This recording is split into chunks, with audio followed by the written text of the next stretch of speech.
Hey guys, welcome or welcome back to my channel, Being Louisa. So today's video is sponsored by Nurses.co.uk.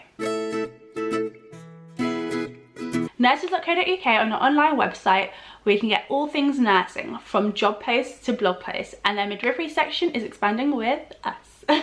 Today's video, I'm revisiting what I wish I knew before starting midwifery. So I uploaded this video originally back in December, so it was the 18th of December 2018 I uploaded this, the first video. Now I'm revisiting it. There are two things that are the same and the rest are different. So let's get onto this. So I'm now at the end of second year and I feel like I have a different perspective of what I wish I'd known when starting first year, simply because of second year, if that makes any sense. Number one is I wish I knew about the second year slump before starting first year. Like, I knew about, like, you know, putting on weight in first year because of American TV shows, like they call it the freshman 15, but I never knew about the second year slump, which is usually when things get really hard, you like want to quit, you're like, I can't do this, like it just gets too much. So it's real and it's scary and it's crazy. But I wish I knew about this just so I could be better prepared. Like, I kind of was like, oh, I'm fine, because a lot of people said it happens around Christmas. However, the way my course is set up, like at my uni, because we didn't have any essays or exams, or like all you had to do was your assessments in placement, that's it. So like, you know, when you get signed off for each placement area, that's it. We didn't have any uni essays or uni exams or anything like that. So it wasn't really stressful around Christmas. So we didn't get it around Christmas. A lot of us got it more the second half of the year. So it's like from the new year down to now, a lot of people have gotten it around here. Yeah, I wish I knew about the second year slump basically. Number two is working with a range of mentors can be difficult. So this is kind of being basically reworded from last time, but this is different because I've had this experience. I've been very blessed with who I work with. Like my first chunk of placement, which is postnatal ward, I had a lot of different mentors because my mentor happened to be off sick quite a bit. So I like was working with a whole bunch of different people, but I was lucky because they were all so lovely and a lot of them were kind of new-ish. It was like really nice, and I started to like postnatal ward. Then labor and birth, I was so lucky. I had one mentor the whole time. I think I might have worked with one other person, but otherwise, and also when I did my random shifts before my labor and birth placement, obviously I worked with other people, but otherwise I was so lucky. I worked with one person except for one time. I worked with someone who I'd worked with last year, so it was fine. I loved it and I was spoiled. I had just gotten into a routine, and so I was just so used to doing that. I was so spoiled.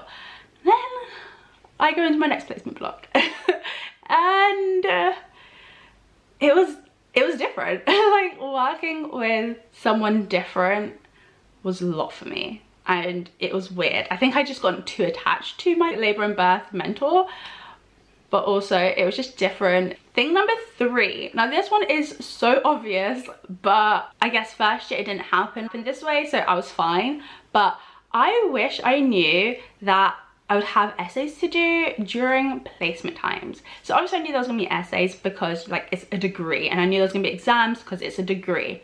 But last year we had like, it was spaced out really well. We had like uni time, and then we had study leave, and then we had that like exam or essay due. So we usually had quite a while off placement to like get back into that mode. Whereas this year, we didn't. Like one of our essays, we had just done like a 4-week placement block, a week at uni, a week study leave, and that essay was due then. To me, that's not enough time. And I know you're supposed to start your essay way before anyway. So yes, partially it was my fault, but well, I don't like to do work when I'm on placement. Like when I'm on placement, I just want to focus on placement, and I want to do, if I do research, I want it to be for placement, not for an essay. Like I did try this year, like I brought books with me for my research. I printed off the research paper, had highlighters, pens, I was highlighting, underlining, making notes. I was doing all that, but writing the actual essay I was not doing until I had time off.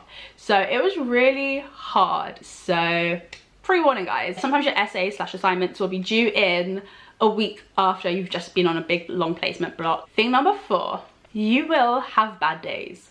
Like it's a given, that's just, it's gonna happen. And yeah, it's horrible when you have a bad day, but it's okay. Like it's actually okay to have a bad day. Like have a bad week if you have to. Like just allow yourself that day off to have that bad day, and then pick yourself back up and get moving. Hopefully you will have a good support system who you can talk to and they can help you out. If not, your university will definitely have like counsellors available or whatever, because sometimes you just need to talk something out.